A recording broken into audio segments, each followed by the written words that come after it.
नमस्कार, मैं अर्चना और आप देख रहे हैं हंगामा टाइम न्यूज़। होली के संग हंगामा टाइम न्यूज़ एजेंसी के संग की कतार में आज हमारे बीच में है चर्चित समाज सेविका और पेशे से जो एडवोकेट भी हैं साधना सिंघल जी, जिनके जीवन के बारे में हम जानेंगे कि किस तरीके से शादी से पहले उन्होंने अपनी पढ़ाई पूरी करी, उसके बाद जब शादी हुई तो उनके जीवन में क्या परिवर्तन आया, फिर समाज की गतिविधियों को देख के किस तरीके से समाज के प्रति सुधार के लिए उनके मन में अलग अलग सी गतिविधियाँ उभरी। आइए चलते हैं और बातों का सिलसिला शुरू करते हैं, क्योंकि हंगामा टाइम्स हर त्यौहार पर, हर पर्व पे कुछ ना कुछ खास करता है, लखनऊ की कुछ खास शख्सियतों से बात करके।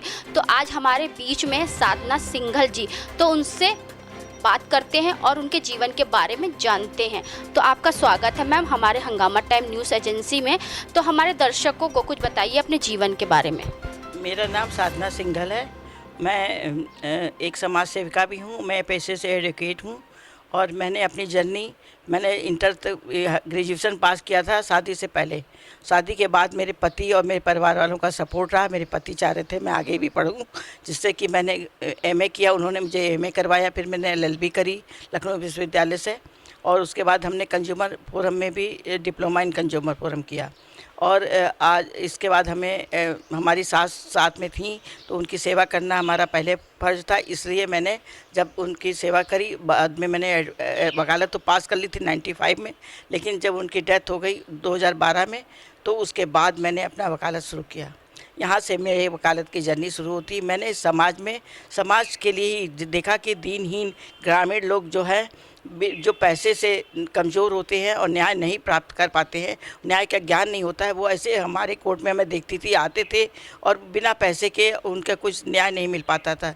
तो मैं उनको अपनी तरफ से पैरवी करती, मैं उनको बताती थी कि तुम इस तरह से करो, इस तरह से करो, यहाँ जाओ वहाँ जाओ। अगर उनके पास सपोर्ट के लिए पैसा भी नहीं तो मैं पैसा भी उनको देती थी, उनकी कोर्ट फीस भी भरती थी और उनकी पैरवी भी मैं खुद करती थी। और मैं नहीं कर पाती थी तो मेरे दूसरे तरह के केस अगर होते थे तो मैं अपने जानकारी दूसरे वकीलों के द्वारा उनकी मदद करवाती थी और उनके जो भी पैसा होता था मैं खुद भरती थी। इस तरह से अभी भी मैं ऐसा कर रही हूँ।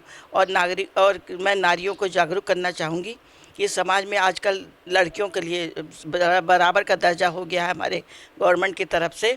अब समान अधिकार है, लड़का और लड़की में कोई भेद नहीं रहा। लड़की और लड़के को दोनों को माता पिता के धन में, प्रॉपर्टी में, हर तरह के पूरे बराबर का अधिकार है। और यहाँ तक कि अगर डाइवोर्सी हैं और तलाकशुदा भी है तो उनको भी अपना अधिकार है। और अगर पिता के मरने के बाद अगर लड़की है तो उसको भी पिता के बाद नौकरी मिलने की, उनकी जगह पे उनको पदोन्नति, नौकरी सब मिलने के अधिकार प्राप्त है।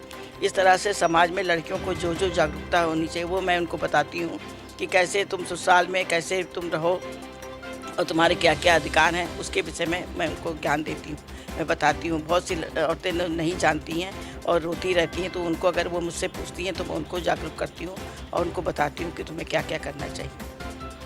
वकालत आपने बताया, जिस तरीके से आप वकालत भी करती हैं, साथ में समाज सेवा भी करती हैं, तो आपकी जो शुरुआत की जर्नी थी तो उसमें कुछ ऐसे बताइए, कुछ ऐसे पॉइंट बताइए जिससे आपने बहुत से उतार चढ़ाव देखे, कुछ ऐसी चीज़ झंझोड़ देने वाली आपकी घटना आपके सामने हुई हो जिससे आपके अंदर एक परिवर्तन आया हो।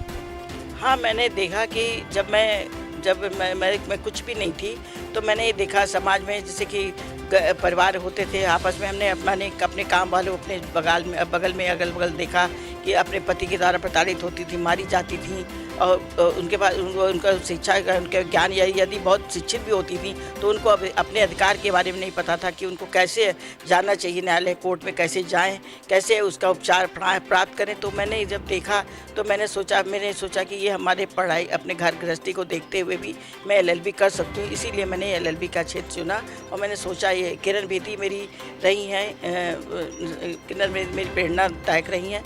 मैंने उनसे प्रेरणा लेके जब वो समाज के लिए इतना काम कर सकते पुलिस में रहकर, तो हमको भी समाज में रह के अपने जो दीनहीन नारियां हैं जिनको कुछ अपने जागरूक नहीं है, पता नहीं है, तो मैंने इसीलिए ये क्षेत्र चुना कि मैं उन्हें ज्ञान दूं, उन्हें न्याय दिलवाऊं और उनको समाज में खड़ा करने लायक बनाऊं। तो मैम ये बताइए, जैसा आप बहुत से संगठनों के साथ जुड़ी हुई हैं, बहुत से ऐसे समाज के क्षेत्र हैं जिनमें आप कार्य कर रही हैं, तो ऐसे कुछ समाज के क्षेत्र बताइए जिसमें खुल करके आप कार्य करती हूँ।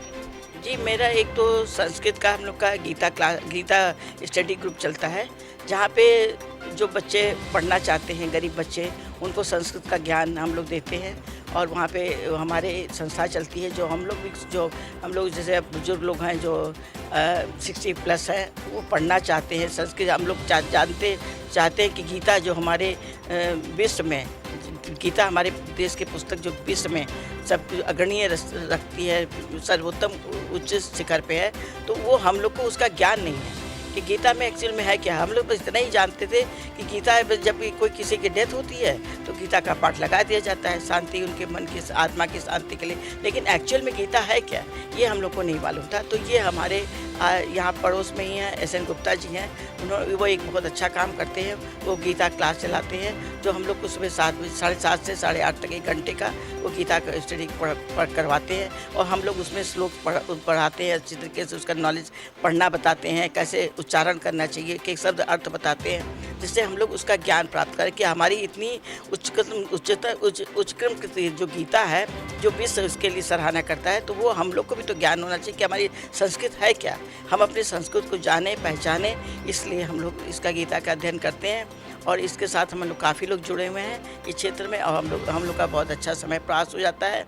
और दूसरी बात यह है, जब वहाँ के संस्कृत बच्चे पढ़ना चाहते हैं, वो एक पाठशाला चलती है, संस्कृत महानगर में है संस्कृत विद्यालय, जिसमें उसमें हम छोटे गरीब बच्चे पढ़ते हैं, और वहाँ थोड़े युवा लोग भी हैं, तो ऐसे हम लोग कपड़े अपने यहाँ के कुछ पड़ोस के जिससे मांग देते हैं, उनसे ले लेते हैं, वहाँ देते हैं बच्चों को। पढ़ते हैं, अपने गद्दे हैं, कुर्सियाँ मेज़ें जो हम लोग को यूज़ की नहीं होती, वहाँ भिजवा देते हैं, तो वहाँ उपयोग में आ जाते हैं। स्कूल में बर्तने हैं जो वहाँ चले आते हैं। इस तरह से मैं तो अपना करती हूँ, मैं मांगती किसी से नहीं। अगर कोई मुझसे पूछता है तो मैं बता देती हूँ रास्ता, मैं कि हाँ दे दीजिए, तो वो लोग अगर मदद करते हैं। मैं उससे भी जुड़ी, तो उससे मैं संगनी क्लब से भी जुड़ी हूँ। संगनी महिला क्लब हमारी है, उसमें भी हम लोग जो भी होता है करते हैं महिलाओं के लिए। और जो गरीब, एक स्कूल भी हम लोगों ने ले रखा है, वहाँ पे गरीब बच्चों का जो मोजा ज़रूरत, पेंसिल, कापी, किताब, उनके भी सबकी व्यवस्था हम लोग, वो में हमारी अध्यक्षा है स्मिता जी, वो सब पैसा हम लोग से इकट्ठा कर लेती हैं, और जहाँ ज़रूरत होती है, जो बच्चों को जो चीज़ देना होता है, वो दिलवा के वहाँ पे हम लोग जाते हैं, 4-5 महिलाएं वहाँ बांट के आते हैं। जैसा गर्म कपड़े, जाड़ों में गर्म कपड़े देते हैं, कंबल बांटते हैं, और गर्मियों में जो भी ज़रूरत होती है। और अभी कोरोना काल में मैंने किसी से नहीं कहा, मैंने खुद अपना अनाज 5 किलो आटा, दाल, चावल, इस तरह से बना के अपना एक जगह बना के हमने बंडल बनाया, और जो गरीब लोगों को देखा वहाँ पे हम एक बंडल सबको देते गए। किसी को रुपए से मदद करी, किसी को खाने से, किसी को कपड़े से, इस तरीके से अपने गरीब झुग्गियों में चले गए। कहीं चना बांट के आए, कहीं रोटी बना के रोटी बांट के आए, कभी खिचड़ी बांट के आए। इस तरीके से मैंने किया खुद जाके। और रात में जाड़े में, खिचड़ी के दिनों में कंबल मैं खुद बांटती हूँ जाके। मैं जैसे होता है वो तो 4-5 तो ऐसे दान में जो देना होता है वो दे देते हैं, लेकिन मैं खुद अपने गाड़ी में बैठ के कंबल लेके जाती हूँ स्टेशनों पे। और वहाँ जो गरीब सोए हुए पड़े होते हैं, नंगे बच्चे, जिनके ओढ़ने का कुछ होता नहीं, मैं खुद अपने हाथ से उड़ा के रात के 12 बजे 11 बजे निकल के जाती हूँ, करती हूँ। इस तरह से मैं काट करती हूँ चुपचाप, मैं किसी से दिखाना नहीं होता मुझे। तो जिस तरीके से मैम ने बताया कि वो समाज के लिए और समाज के लोगों के लिए कार्य करती है, लेकिन मैम ने सबसे अच्छी बात करी गीता के ज्ञान के बारे में। क्योंकि जैसे मुस्लिम धर्म में कुरान कंपलसरी होता है पढ़ना, क्रिश्चियन लोग बाइबल पढ़ते हैं, लेकिन हिंदू धर्म में बच्चों को गीता पढ़ना कंपलसरी नहीं होता, ज़रूरत नहीं समझते लोग। तो सभी बच्चों को गीता का ज्ञान ज़रूर होना चाहिए, हर घर में गीता का पाठ ज़रूर कराना चाहिए। मैम ने ये संदेश बहुत अच्छा दिया। तो मैम आपसे एक सवाल और करेंगे, जैसे आपने बताया गीता के बारे में और अपनी समाज सेवा के बारे में बताया कि कोविड-19 का दौर फिर से वापस आ रहा है, कोरोना वायरस बहुत तेज़ी से बढ़ रहा है, तो इसके बारे में क्या कहेंगे सभी से? इसके बारे में मैं सभी से यही करूँगा कि जैसे करूँगी कि हमारे प्रधानमंत्री जैसे कहते हैं कि 2 गज की दूरी, मास्क है जरूरी, वही अब होना चाहिए। लापरवाही नहीं करना चाहिए, हाथ धो के ही, जैसे जो भी छुए हम हाथ धो के अब घर के अंदर घुसें, चप्पल उतार के बाहर के और कपड़े बदल के जाएँ। जिस तरह अगर हम जितना भी एहतियात अपने रखेंगे तभी हम बचे रहेंगे और कोरोना से बचे रहेंगे, वरना फिर वही कोरोना पकड़ लेगा। जिस तरह से अगर लोग नहीं सुधरेंगे और लोग अब खाने पीने लगे हैं, बाहर के चाट के मसाले ये सब चीज़ खाने लगे हैं, तो वो फिर पकड़ लेगा, फिर इसमें दोष देंगे लोगों को कि हमने हमारी गवर्नमेंट कुछ नहीं की। गवर्नमेंट तो सब कर रही है, गवर्नमेंट हर तरह से बता रही है, लेकिन ये तो हम लोग को चाहिए अवेयरनेस, हम लोग के अंदर आनी चाहिए कि हम लोग क्या करते हैं। अब तो हमें सिखा तो उसने दिया, अब करना तो हमें है। गवर्नमेंट तो एक रास्ता तो उसने बता दिया लॉकडाउन करके, सब कुछ करके, लेकिन अब हम लोग को संभलना है, हम लोग कितनी सावधानी बरतते हैं और किस तरह से रहते हैं, तो वह हम लोग इस कोरोना रूपी युद्ध से लड़ सकते हैं। क्योंकि देश के कई राज्यों में लॉकडाउन हो चुका है। हाँ, देश के कई राज्यों में लॉकडाउन हो चुका, हमारे यहाँ भी अब होने वाला है। वो भी रात में, सुबह तो करीब आज के पेपर में ही दिया है कि रात में कर देंगे, रात 10 बजे से 6 बजे तक लॉकडाउन रहेगा। लेकिन अगर लोग नहीं माने, नहीं सुधरे तो फिर उससे लेकिन कितनी परेशानी हो जाती है, लोगों की जीविका रुक जाती है। तो इस तरह से अगर हम लोग अपने खुद सावधानी बरतें तो ऐसा कुछ काम हो नहीं। जैसे समाज चल रहा चले, जैसे और रोग भी आए चले गए, उसी तरह से अगर हम लोग भी इंजेक्शन लगाने की गवर्नमेंट, हमारे देश में सबसे बड़ी तरक्की की बात यह है, हम लोग को गर्व होना चाहिए कि हमारे अपने ही देश ने बना लिया वैक्सीन और बाहर देश विदेशों में दे रहे हैं। तो अब हमारे ही देश में है, तो हम लोग को जागरूक होकर अपने सबको वैक्सीन लगवाना चाहिए, जिससे हम लोग बचे रहें। और गवर्नमेंट को दोष ना दे, करने वाले तो अब करने तो हम ही को है। गवर्नमेंट ने जो करना था वो कर दिया, अब लेकिन जो हम लोग को करना है, और हम लोग को समाज में अपने अगल बगल सबको जिसको ज्ञान नहीं उसको शिक्षा देनी चाहिए, जागरूक करना चाहिए, और जो लगवाना है उनको जैसे भी हो सके मदद उनको लगवाना चाहिए। हम लोग को तो यही करना चाहिए जो हम लोग करना चाहिए कि हम लोग जो चाहते हैं तो करवा के आना चाहिए, बच्चों को सबको लगवाना चाहिए। संगनी ग्रुप से एक वसुंधरा मैगजीन भी निकलती है, जिसमें भी हमारे लेख छपते रहते हैं। पिछले बार मैंने उस पर दीपावली आदमी ग्रुप से किस तरह से मनाई जाती है उसमें हमारे लेख छपे थे। और पवित्र पावनी गंगा, दशहरा गंगा के बारे में भी हमारे लेख छप चुके हैं। इसमें कई तरीके से हम लोग उसमें महिलाएं अपने अपने लेख देते रहते हैं। यानी हमें पता नहीं था कि आप एक अच्छी लेखक भी हैं। जी हाँ, लिख लेती हूँ थोड़ा बहुत। तो मैम चलते चलते आपसे आखिरी सवाल ये करना चाहेंगे कि होली महापर्व आ रहा हमारे देश का, जिसे सभी लोग मिलजुल करके मनाते हैं, तो इस होली पे सभी देशवासियों को क्या संदेश देना चाहेंगी? सभी देशवासियों को होली का संदेश में मैं तो यही कहूँगी कि वे देखिए, जो भी पर्व आते हैं वो आनंद और खुशी के लिए आते हैं, किसी को रुलाने और दुखी करने के लिए नहीं।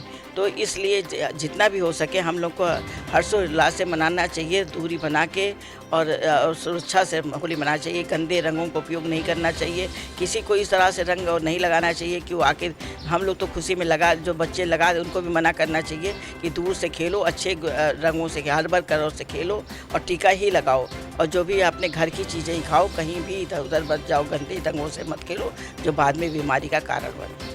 और इससे अगर हम लोग इस तरह से सुरक्षित रह कर होली खेलेंगे तो अपना पर्व भी मनाएंगे, खुशी सब सामान भी खाएंगे, और घर की ही चीज़ बनी सामान खाना चाहिए, बाहर का चीज़ कोई चीज़ उपयोग ना करें जिससे बीमारी का कारण बने। तो ये थी हमारे साथ में एडवोकेट साधना सिंघल जी, जो एक अच्छी समाज सेविका भी हैं और उन्होंने बताया कि वो लेख भी लिखती, एक लेखिका भी हैं।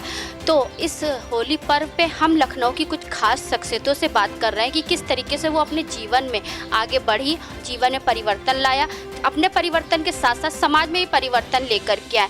जिस तरीके कोविड-19 यानी कोरोना वायरस हमारे देश में बढ़ रहा है, होली का महापर्व भी आ रहा है, तो हम भी अपने चैनल के माध्यम से सभी से यही कहना चाहेंगे, सुरक्षित रहें और सुरक्षा के साथ ही इस होली पर्व को मनाएं, क्योंकि जब तक हम सुरक्षित रहेंगे तभी हमारा घर परिवार भी सुरक्षित रहेगा।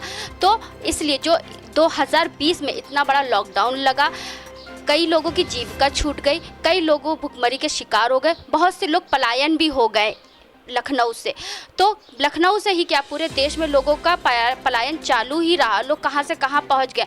तो इस तरीके से कोरोना वायरस पे लगाम रखने के लिए सुरक्षा निर्देश का पालन करें और सुरक्षा के साथ इस होली के पर्व को मनाएं। इसी के साथ मैं अर्चना आपसे इजाज़त लेना चाहूँगी। धन्यवाद। फिर मैं किसी और खास शख्सियत से बात करूँगी, आपसे बहुत ही जल्दी मुलाकात करूँगी।